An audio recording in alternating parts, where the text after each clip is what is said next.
Le légendaire rallye d'Italie, traditionnellement couru dans la région de San Remo, a cette année été déplacé en Sardaigne. Située en plein cœur de la Méditerranée, cette autre île de beauté fait la fierté de ses habitants. C'est la plus belle île du monde. C'est belle et c'est aussi, les services sont bons. Il y a des autres places dans le monde qui ne sont pas bons. On va dans d'autres pays, les Caraïbes, tout ça, et les services, si vous avez un restaurant, vous avez à attendre. Ici, les services, c'est bon, c'est bien. Et aussi, il y a des places jolies comme l'archipelago de la Madeleine, c'est fantastique. Les supporters comme les habitants découvrent le rallye mondial. Les grands comme les petits ont répondu présents dès le shakedown, dans lequel ils ont pu admirer un pilote talentueux, auteur du meilleur temps, François Duval.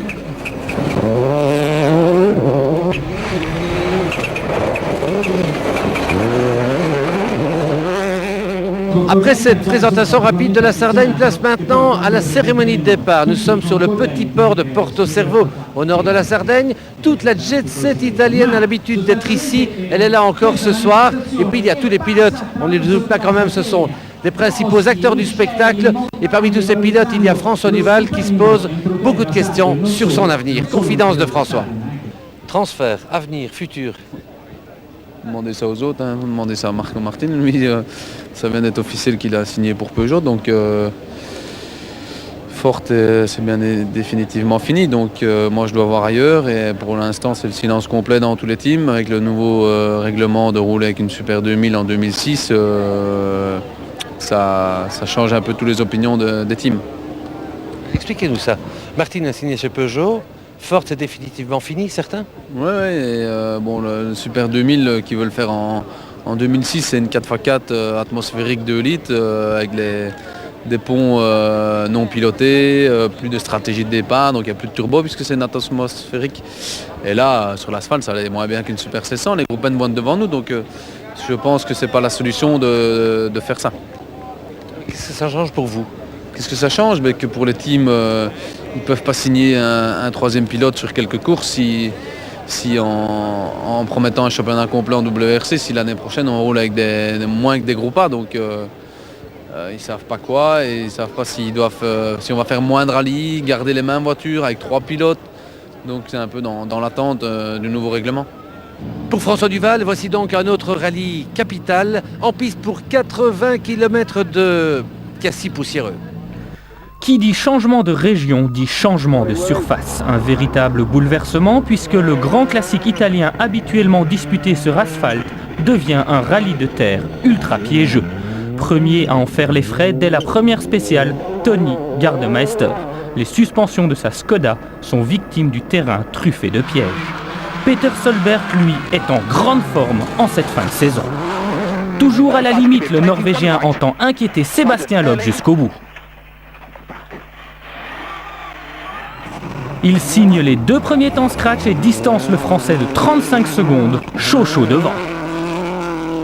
Si Sébastien Loeb réplique dans la 3e spéciale et remonte à la 4e place, le Français tient avant tout à éviter l'abandon et à marquer des points précieux.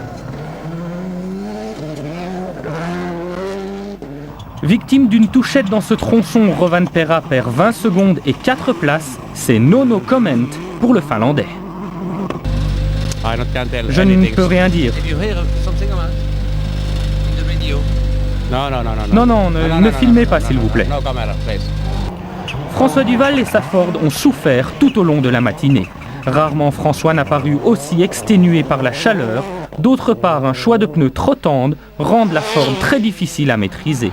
Après les 3 premières spéciales, François Duval et Stéphane Prévost sont 6e à 40 secondes du leader.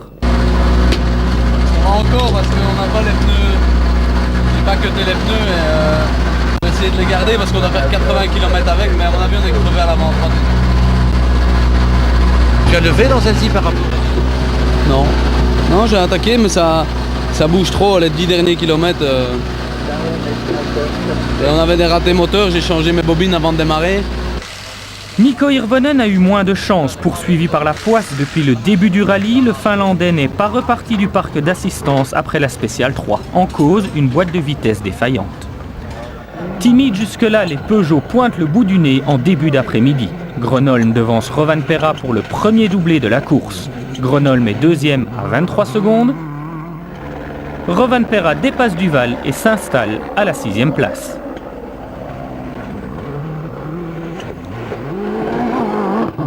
Pendant ce temps, derrière, Sébastien Loeb grappille des secondes importantes à ceux qui le précèdent. Il reprend la 3e place à Marco Martin à la recherche de ses sensations dans ses nouvelles spéciales italiennes.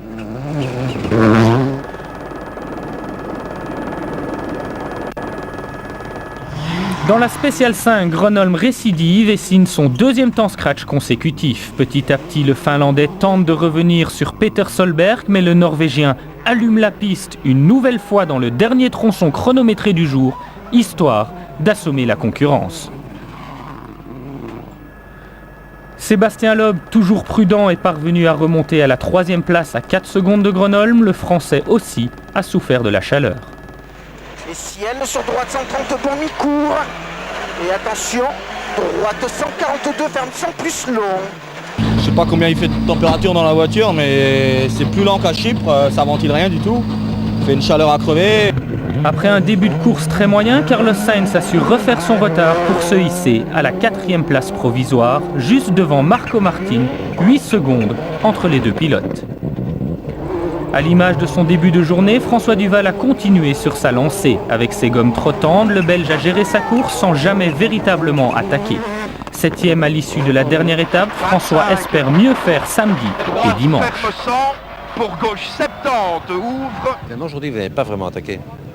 Bon, attaquer un peu, puisqu'on a quand même déjà cassé 5 roues, et un peu qu'on attaque, on monte un peu partout, et on risque de crever. J'ai crevé, j'ai perdu beaucoup de temps avec ça, donc c'est bien de rester sur la route, et je pense qu'il va encore se passer des choses durant le week-end. Solberg sur orbite, on suivra attentivement les duels Gronholm-Loeb, Sainz-Martin et Rovanperä-Duval. En championnat du monde junior, notons la belle performance des Renault Clio de Larry Cols et de Nicolas Bernardi, dont le copilote n'est autre que Jean-Marc Fortin, ex-copilote de François Duval. 5e, Larry Cols est ravi du comportement de sa voiture, mais devant, l'Espagnol Pons le ralentit. Ça va super bien, la voiture marche vraiment bien, on n'a pas de soucis. Mais le problème, c'est que dans chaque spécial, on rattrape la Punto de Pons et on perd énormément de temps. Et malgré ça, on fait encore le même temps pratiquement que Nicolas et que les autres. Donc il y a toujours quelque chose pour m'emmerder, mais on va demander pour partir 2 minutes après parce que au niveau sécurité, c'est vraiment très très dangereux. Au volant de la seule voiture belge en course, la Citroën Xara préparée par Kronos, le Finlandais Juuso Pikalisto n'a pas fait long feu. Une sortie de route dans la 2e spéciale lui a été fatale. Il est sorti, il est désolé, nous aussi, et c'est dommage pour nous et pour toute l'équipe qui a beaucoup travaillé. C'était des programmes qui n'étaient pas trop prévus en début d'année. Donc c'est rajouté, tous les hommes de Kronos ont beaucoup travaillé pour en être là, et puis c'est jamais gai, c'est sûr. 7e à la fin du premier jour, François Duval n'avait qu'une idée en tête, grignoter Rovanperä et pourquoi pas son équipier Marco Martin. En Sardaigne, le ciel est bleu. Bleu comme la Subaru de Peter Solberg, le Norvégien en état de grâce signe les 3 temps scratch de la matinée. Le champion du monde en titre est tout simplement au-dessus du lot. Line into turn, 4 left plus up long of a crest, opens 40, 4 left plus up long, 150. Face à ce champion-là, Marcus Gronholm et Sébastien Loeb sont sans réponse et se contentent des accessites. L'écart s'agrandit. Dans la spéciale 8, Armin Schwartz, à leur 10e, commet un petit écart lourd de conséquences, roue cassée et abandon. Regardez.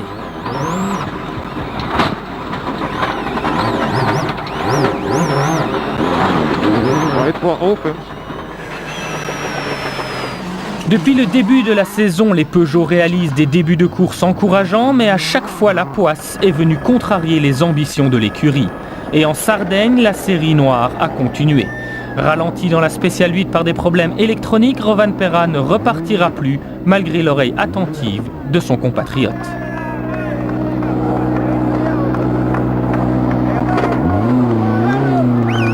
Et si Gronholm repart, c'est sans se douter que son turbo va le lâcher quelques kilomètres plus tard dans la spéciale 9. Nouvelle contre-performance pour Peugeot qui va devoir rapidement fiabiliser sa 307.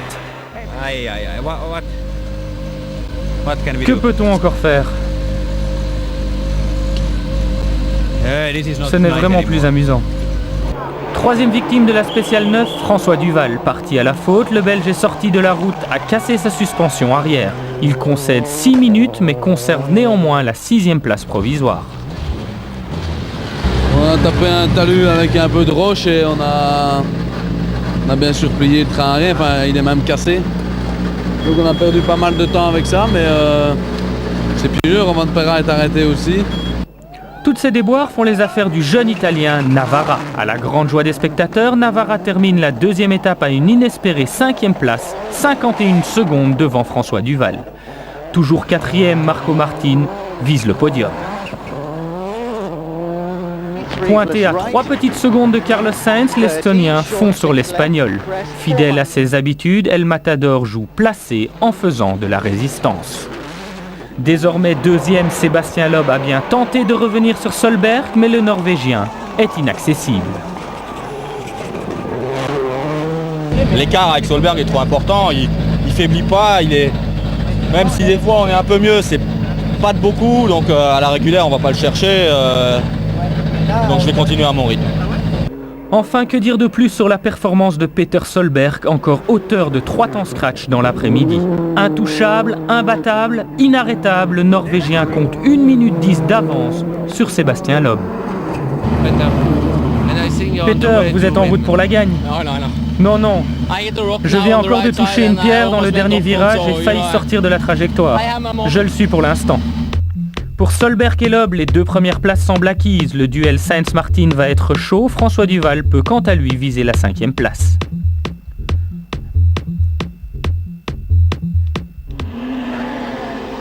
En junior, Larry Coles a réalisé un temps scratch dans la 10e spéciale et conserve ainsi sa 5e place au général.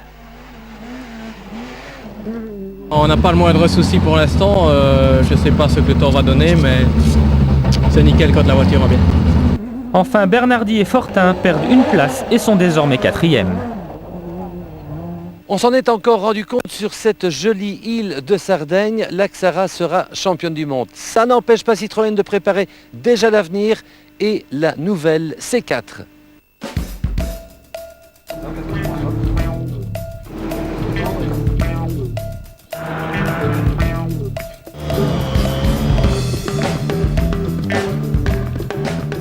Voici la future arme de Sébastien Loeb en championnat du monde des rallyes. En marge du mondial de l'auto à Paris, où Citroën présente ses nouvelles C4 coupées et berlines, voici la version WRC dérivée du coupé. Elle vient d'effectuer ses premiers tours d'essai à Versailles-Satori sur la piste d'essai Citroën.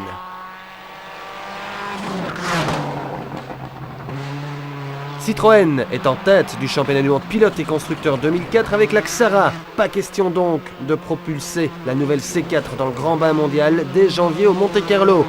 Citroën attendra le temps qu'il faut pour sortir un produit encore plus efficace.